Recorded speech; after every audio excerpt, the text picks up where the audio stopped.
la mortalité en rapport avec le simulacre de la reproduction est sans aucune commune mesure avec ce qu'elle était il y a 2000 ans, 4000 ans ou 6000 ans.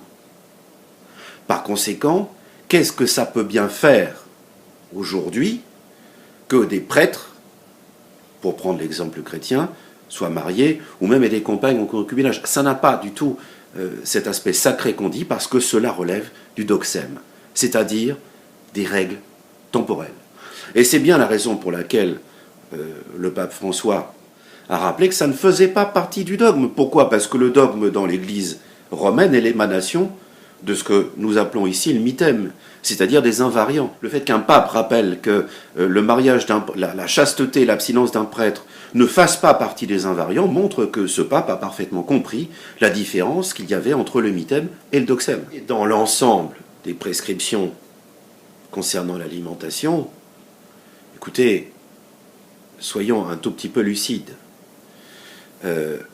Aujourd'hui, le cochon, dans les conditions d'hygiène telles qu'elles sont présentées en Occident, ne pose plus le moindre problème de façon générale. Le fait de ne pas abuser de la boisson, qui est surtout une affaire coranique, puisque le vin est sacré dès le début du culte israélite, avec la vigne de Noé, puis la vigne de David, et puis dans les temps vraiment du tout début des temps historiques de la Bible, si l'on ose dire, Melchisédek partage le vin, quelque chose de sacré. Mais par exemple, l'abstinence du vin ou la modération du vin, prenons le contexte coranique. Il est bien évident que quand on est sur la péninsule arabique, par exemple, consommer 2 litres de pinard par jour quand il fait 55 à l'ombre et qu'il n'y a pas une goutte d'eau ni la moindre humidité environnante, ça va vous rendre complètement marteau, d'une part, et d'autre part, ça va vous rendre malade. Bon, donc là, on est dans un article doxologique qui reste parfaitement logique aujourd'hui. Maintenant, est-ce qu'il est aussi logique que ça à Paris? Encore l'est-il à Abu Dhabi, mais avec la climatisation.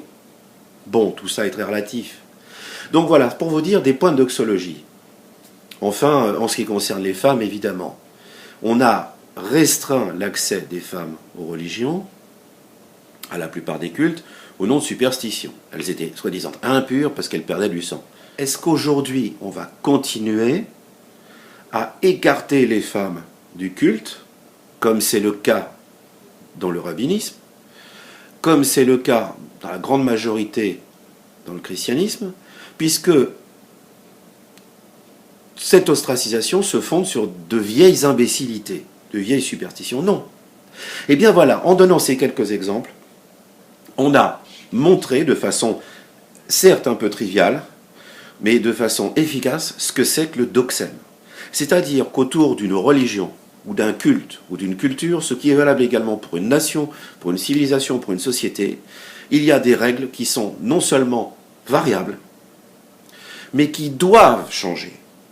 Et nous avons bien dit, voici quelques entretiens, que le mythème ne peut pas changer et ne doit pas changer, puisqu'il est la fondation, le fondement incontournable de toute forme de groupement humain, de groupement social, et a fortiori de religion ou de fraternité initiatique. De même, on a dit le ritem, c'est-à-dire l'ensemble des rites, des règles du jeu, peuvent changer, et même en partie doivent changer pour que la narration s'adapte, la narration du sacré, la narration du mythème s'adapte à l'évolution des temps, à l'évolution du bain social dans lequel la religion ou l'initiation est immergée. Autant le doxème doit changer. Et c'est l'invariance du doxème de certaines religions qui crée un certain nombre de décalages dramatiques. C'est parce que des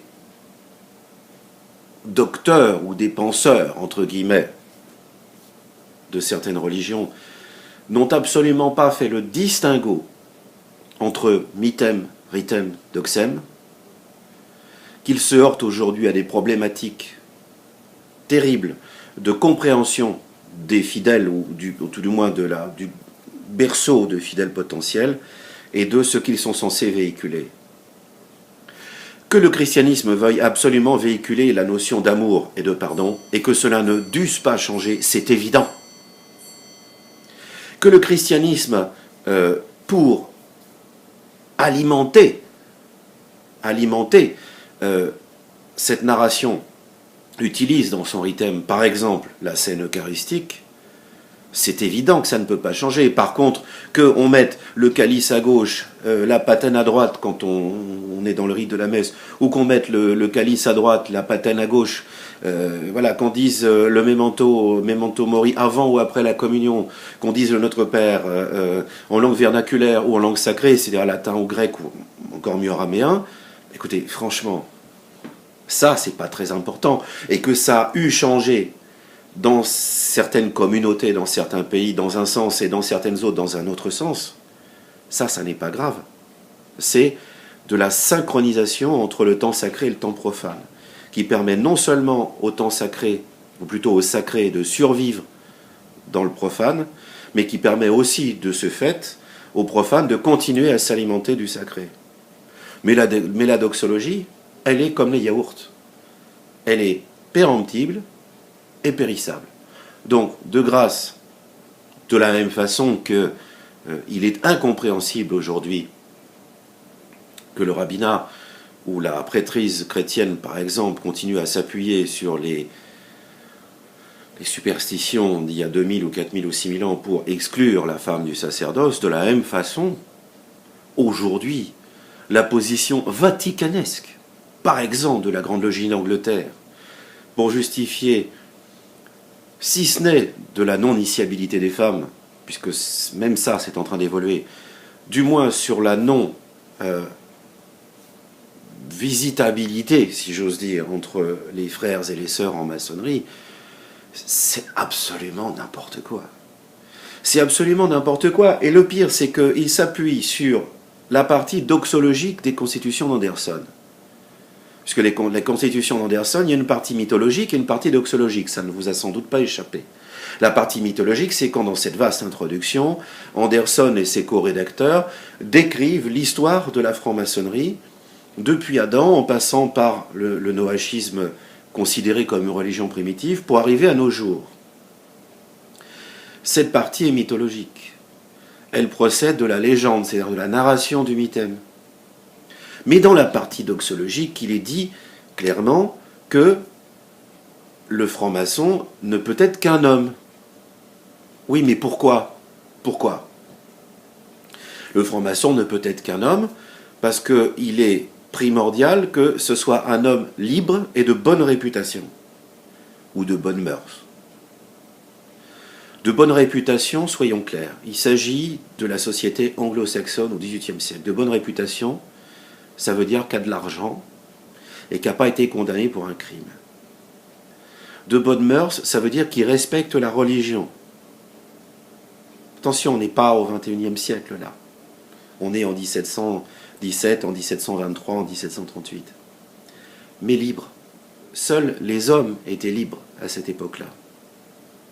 Quand il a fallu attendre finalement la fin des années 70 pour que l'émancipation des femmes en France devienne une réalité tangible, il est bien clair que vous devez absolument avoir en tête cette équation très simple. En 1717 ou en 1723 à Londres, libre, c'est forcément homme. Forcément. La femme, elle était là pour se reproduire, enfin pour reproduire l'espèce et pour obéir à son mâle. Et ce n'était pas autre chose. Donc forcément, puisque la liberté est un des postulats primordiaux de l'initiation maçonnique, puisque contrairement par exemple à un baptême ou à une circoncision, l'entrée en franc-maçonnerie se fait en toute conscience et en toute volonté, sans aucune pression extérieure. Ça implique forcément la liberté de choix. Or, la femme n'était pas libre.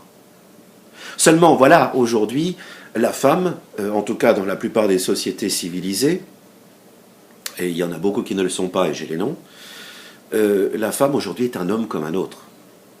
Donc, continuer à faire des considérations à double vitesse sur la maçonnerie féminine et non régulière, donc non régulière d'une part, et la franc-maçonnerie masculine et éventuellement régulière d'autre part, eh bien, messieurs de la Grande Loge d'Angleterre ou des obédiences qui sont affiliés intellectuellement ou spirituellement à la Grande Loge d'Angleterre, vous êtes au même niveau que ceux qui ne voulaient pas, il y a 6000 ans, que les femmes approchent le tabernacle parce qu'elles avaient des règles.